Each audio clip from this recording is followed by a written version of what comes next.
배우자와 자녀들이 상속받았다. 10억까지는 세금이 없다. 기본으로.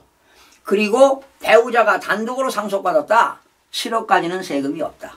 자녀들이 상속받았다. 자녀들만 상속받았다. 일괄공제 5억까지는 세금이 없다. 오늘 기본으로 10억, 7억, 5억입니다.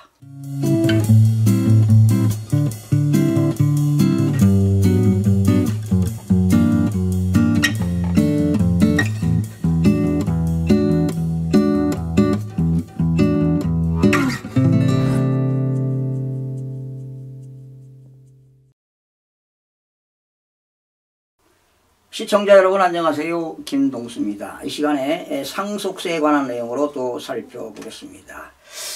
여러분, 피상속인, 돌아가신 분이 피상속인인데요. 그 피상속인의 재산이 어느 정도 되어야 상속세가 나올까요? 이런 질문들을 많이 하는데요. 뭐 많이 상식적으로 알고 있죠.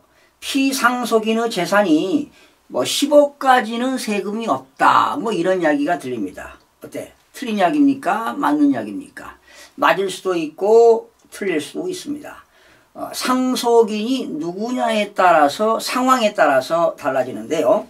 여러분, 돌아가신 분은 피상속인이고 상속받는 사람은 상속인인데 여러분 상속순위 알고 계십니까? 상속순위는요. 이게 민법 천조에 나옵니다. 천조에 상속순위가 나오는데요. 상속순위는 1순위는 피상속인의 직계비속입니다. 피상속인의 직계비속. 자녀들이 되겠죠. 아버지가 돌아가셨다면 자녀들이 1순위가 되겠고요. 두 번째, 자녀들이 없다면 피상속인의 직계존속입니다. 부모가 받습니다. 직계존속. 3순위는요. 직계비속도 없고 직계존속도 없다. 자녀도 없고 부모가 없다. 그러면 3순위는 피상속인의 형제자매가 받습니다. 만약에 형제자매도 없다. 그러면 4순위는 누구냐? 피상속인의 사촌 이내의 반계혈족입니다. 사촌 이내의 반계혈족이 상속을 받게 되는 겁니다. 그러면 이건 천조에 나오는데요. 배우자는 어떻게 되느냐? 배우자의 상속순위는 1003조에 나옵니다. 1003조. 배우자의 상속순위. 배우자가 있다면 배우자는 1순위인 직계비속과 2순위인 직계존속과 동순위가 되는 겁니다. 배우자는 직계비속과 직계존속과 동순위가 된다. 그러니 만약에 남편이 사망했다면 배우자가 있을 거 아니에요. 배우자와 자녀들 직계비속이 동순위가 돼가지고 1순위가 되는 것입니다.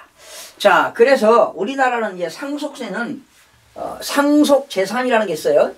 이 상속재산이라고 하는 것은 피상속인의 사망으로 인해서 상속받는 재산이 되겠죠. 그런데 이 상속재산에는 이것도 포함됩니다. 언젠가 강의 한번 했는데 피상속인이 돌아가셨는데 직장 다니면서 돌아가셨다. 만약에 퇴직금을 받았다. 이것도 상속재산에 포함이 됩니다. 그리고 피상속인이 보험회사로부터 보험금, 그러니까 상속인이 받은 것이지요. 피상속인의 생명손해보험금 받았다. 생명손해보험금도 상속재산에 포함이 됩니다. 여기에다가 신탁법에 의해서 신탁회사에다가 신탁한 재산이 있다면 여기서 신탁재산도 상속재산에 포함이 되는데 이러한 퇴직금과 생명손해보험금과 신탁재산을 우리는 뭐라고 하느냐? 의제상속재산이다 그럽니다. 상속재산으로 간주하겠다 이렇게 보는 것입니다. 자, 이거 말고도 이제 추정상속이라는 것도 있어요. 추정상속재산이다.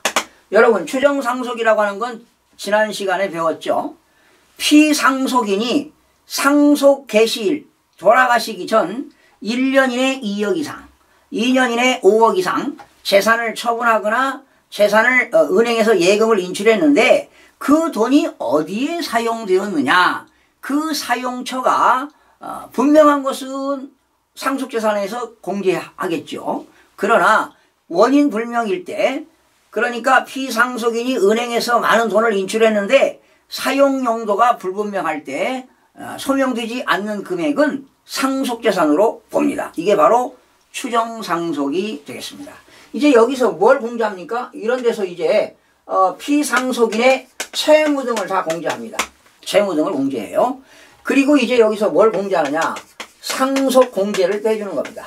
상속공제. 그래서 이 시간에 개략적으로 상속공제를 좀 설명을 드리려고 합니다. 자, 그러면 일반적으로 예를 들어서 남편이 사망했어요. 그런데 이때 상속인이 누구냐? 배우자도 있고 자녀들이 있다. 피상속인이 돌아가셨는데 상속인이 남편이 사망했으니까 배우자와 자녀들이 있다. 그러면 얼마까지 세금이 없느냐? 10억에서 최고 35억 원까지는 세금이 없습니다. 그래서 여러분, 남편이 사망했는데 상속인이 누구냐에 따라 달라지는데, 상속인이 배우자와 자녀들이 있다. 그러면 기본 10억까지는 세금이 없습니다. 많게는 35억입니다. 이게 왜 이런 금액이 나오느냐? 여러분, 만약에 배우자가 있고 자녀가 하나가 있다고 가정해 봅시다. 그러면 배우자는 민법상 상속지분이, 자녀는 1인데요. 자녀보다 배우자는 0.5를 더 갖습니다. 그래서 1.5가 되는 겁니다. 5하를 더 갖게 돼요. 그러면 합쳐보세요. 2.5분이 되겠죠? 그럼 배우자는 2.5분의 1.5를 갖게 되고 자녀는 2.5분의 1이 되는 겁니다. 자녀가 한 명일 때. 그러면 통분하게 되면은 2분의 1이 통분하게 되면은 5분의 3이 되고 통분하게 되면 5분의 2가 됩니다. 그러니까 법정 상속입니다. 피상속인이 돌아가셨을 때 배우자는 5분의 3, 60%를 갖게 되는 겁니다.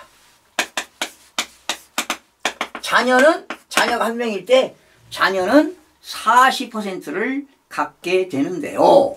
이제 피상속인이 상속재산이 얼마에 따라서 달라지는데, 여기서 10억이라고 하는 건 이런 겁니다.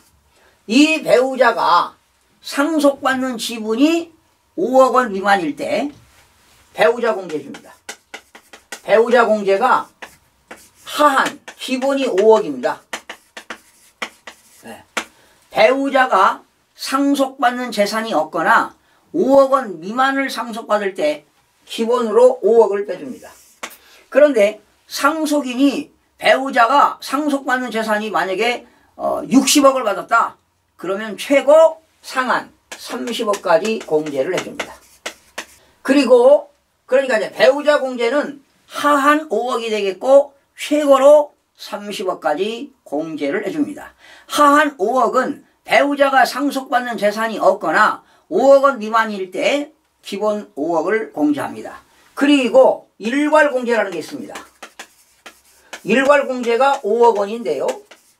이 일괄공제라고 하는 것은 기초공제, 자녀공제, 미성년자공제, 연로자공제, 장애인공제 합쳐서 5억이 안 될 때 그냥 일괄적으로 5억을 공제합니다.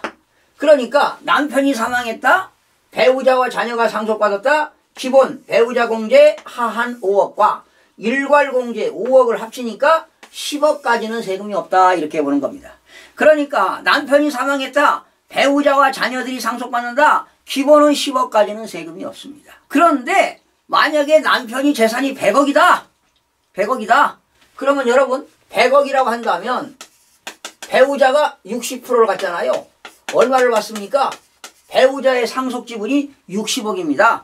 이럴 때는 상한 30억을 빼니까 결과적으로 남편이 사망했을 때 배우자와 자녀가 있다면 10억에서 많게는 35억 원까지 빼줍니다. 어떻게 해서 35억이 나왔느냐?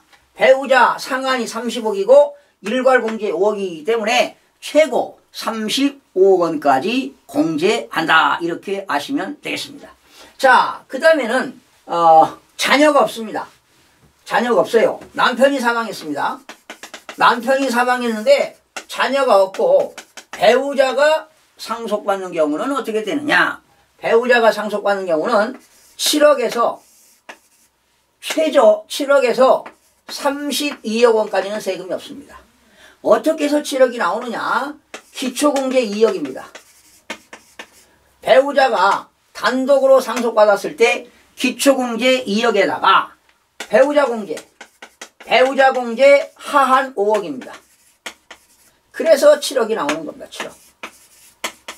이때 남편이 사망했는데 배우자가 단독으로 상속을 받았는데요. 배우자가 상속받는 재산이 없거나 5억 원 미만일 때 5억을 공제하기 때문에 기본으로 하한이 5억입니다.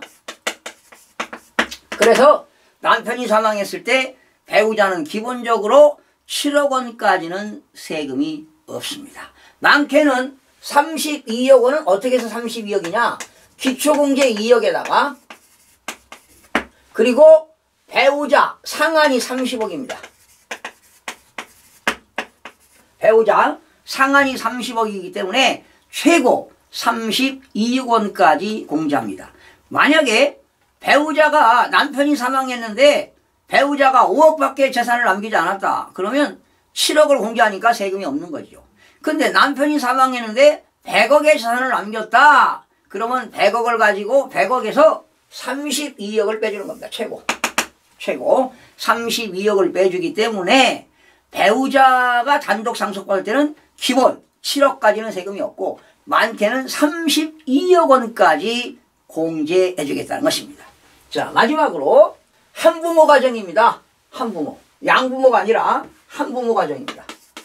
한부모 가정은 아버지나 어머니 중에 한 분만 계시는 거죠. 이미 돌아가시고. 그래서 한부모 가정에서 돌아가셨다. 그래서 자녀들이 상속을 받았다. 그러면 얼마를 공제하느냐? 5억 원 공제합니다. 5억 원. 자녀가 1명이든 2명이든 3명이든 일괄공제 5억을 공제합니다. 이 5억 원이라고 하는 건 기초공제, 자녀공제, 미성년자공제, 연로자공제, 장애인공제 합쳐서 5억이 안 될 때 기본으로 공제하는 것이 5억입니다. 그래서 한부모 가정에서 돌아가셔가지고 상속인이 자녀가 1명이든 2명이든 3명일 때는 5억 원까지는 세금이 없다. 자, 그런데 여러분 서울의 아파트가 중위가격이 10억이 훨씬 넘습니다. 그러면 서울의 서초, 강남, 송파 같은 경우는 아파트 한 채 20억, 30억 가는 경우가 많죠. 이렇다면 만약에 한부모 가정이라면 5억을 공제하고요. 만약에 배우자와 자녀들이 있다면 10억 원까지 공제하니까 나머지는 세금을 부담해야 된다는 겁니다. 그렇죠? 그래서 일반 가정에서는 10억까지는 세금이 없다. 배우자가 없다면 자녀들이 상속받으면 5억까지는 세금이 없다. 그런데 한부모 가정에서요. 아버님이 돌아가셨습니다. 그러면 일괄공제 5억 공제하면은 30억짜리 집 한 채를 상속받았다. 5억을 공제하니까 상속세 과표가 25억입니다. 그러면 세금 부담이 상당히 커집니다. 나중에 여러분들 실무적으로 또 세금도 계산해 드리겠는데요. 자, 좌우지간 상속세 공제하는데 정리하겠습니다. 배우자와 자녀들이 상속받았다. 10억까지는 세금이 없다. 기본으로. 그리고 배우자가 단독으로 상속받았다. 7억까지는 세금이 없다. 자녀들이 상속받았다. 자녀들만 상속받았다. 일괄공제 5억까지는 세금이 없다. 오늘 기본으로 10억, 7억, 5억입니다. 처자식이 있다면 10억까지 세금이 없고 배우자가 단독으로 상속받았다면 7억까지는 세금이 없고 자녀들만 상속받았다 5억까지는 세금이 없다. 자, 이 시간에 이렇게 하고요. 또 상속공제는 이런 것뿐만 아니라 금융자산 공제라는 것도 있습니다. 금융자산 공제. 아버지가 돌아가시면서 은행에다 많은 돈을 예금했다. 그러면 최고로 금융자산 상속공제 2억 원까지는 또 세금이 없습니다. 또 아버지가 하던 사업을 자녀들이 이어받았다. 가업상속공제라는 게 있고 아버지가 농사짓다가 돌아가셨다. 아들이 아버지의 그 영농을 이어받았다. 그러면 영농상속공제도 있는데요. 그건 차후에 또 자세하게 설명을 드리도록 하겠습니다. 다음 시간에 여러분 찾아뵙겠습니다. 고맙습니다. 구독과 좋아요, 알림 설정을 누르시면 더 많은 정보를 얻을 수 있습니다.